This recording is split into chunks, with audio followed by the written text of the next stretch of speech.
Now that's real. A lot of times too, when I hear people talk about people that are pro-life, self-proclaimed pro-lifers, they often say that's pure evil, right? After the mother, decides to go through with an abortion, right. A lot of times the term is pure evil. Yeah, maybe the action is pure evil, but the person still has some salvation. Yes. To go towards. And they need to be separated. That absolutely needs to be separated, because we will not bring anybody closer to our community, to God, to the whole idea of pro-life if it's you made the decision and now you're a bad person.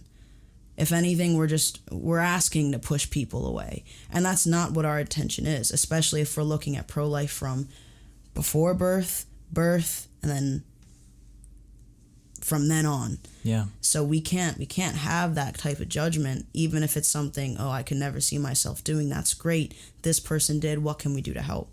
Yeah. What do we do now? What's the next step? And I think some of that comes from, my biological mom was very young when she got pregnant, and then was 15 when she ended up giving birth to me. So, not even in high school yet, essentially.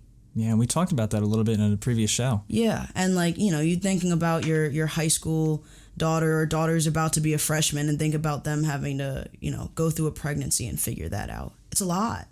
Wow. And she definitely, I feel at some point was probably told by somebody, you should just do this. You should just get rid of it. Then you don't have to worry about it. Then you can actually, have a normal high school career, maybe.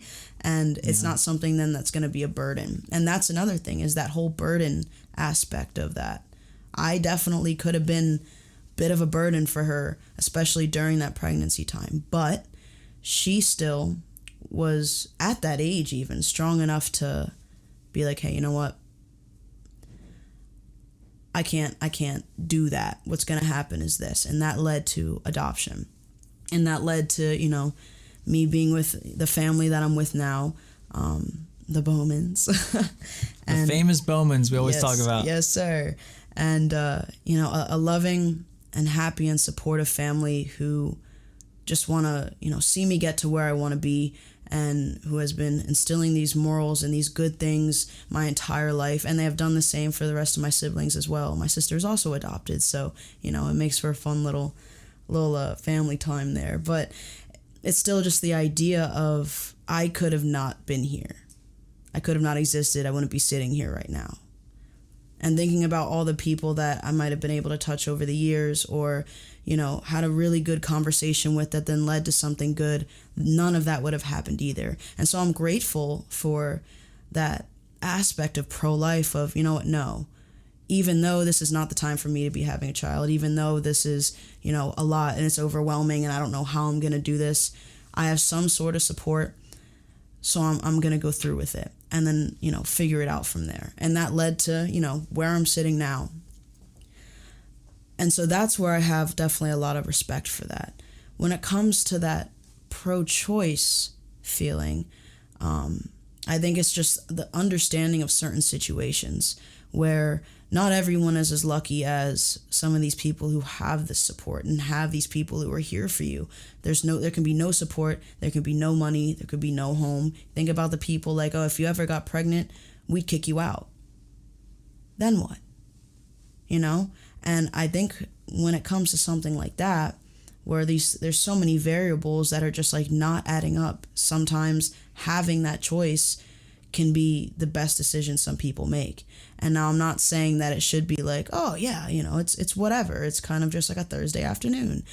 But being able to at least have that and not just be told no is definitely important for some people. There's both sides of people who might have gone through with it and then felt a lot of guilt, felt a lot of shame, or just sadness from that decision, and then realized it moving forward. And then there's the other side of, it was the best decision I could have made for me right then and there. Yeah. I like how that you brought in your own personal story there. You said your right to choose doesn't come from a government or any other person, right? You're right. It comes from God. Right. Precisely because God loves you, he gave you free will to choose. Mm. That's an interesting insight right there. I honestly just thought of it right now. So he gave you the right to choose. So pro-choice, really, you have the choice, of course. Doesn't come from the government, doesn't come from any human being. It comes from God. Yeah. God gave you that choice. Now, he also gave you the ability to discern, right? Right. What is right and wrong. So that comes into play here. And there's a moral battle at stake with the practical battle. I agree. Of what you're dealing with as a young girl, right? Potentially in high school. While people make bad decisions every day, we're supposed to be there to support them. Because what we do is we should be offering help, but in reality, we're offering judgment, right? Right. And people tend to respond differently to that. But oftentimes when you provide judgment, it's a negative feeling. Yeah, right? Especially if it's coming from like a religious standpoint. Because then the first thought back is, okay, so I see I'm not accepted. Great. On top of that, I don't really believe in what you're telling me you believe in. So the things you're saying to me do not apply. At least they don't need to. And even just at that base level, like you were saying, people don't really respond well to being judged, to these negative comments of, you know, you're evil, you're this, you're that. It's pushing people further in the opposite direction, which is the exact opposite of what we're trying to do when it comes to pro-life. Because we say it's from birth until death.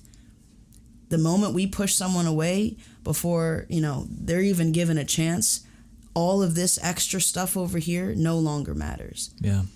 And I think it just defeats the purpose almost. Yeah. You know, not everyone, again, is at the same spot that we're at. Not everyone is doing financially well. Not everyone has the support that we have. Not everyone has this, you know, church community where we're here for each other. And we've made that very clear to, you know, everyone here. We vow to be here for each other. Not everyone has that. Some people are really alone. And, you know, to those people, that's where this kind of conclusion kind of thought kind of comes into play of us offering help without the judgment. That we're going to be here for you from the beginning to the very end.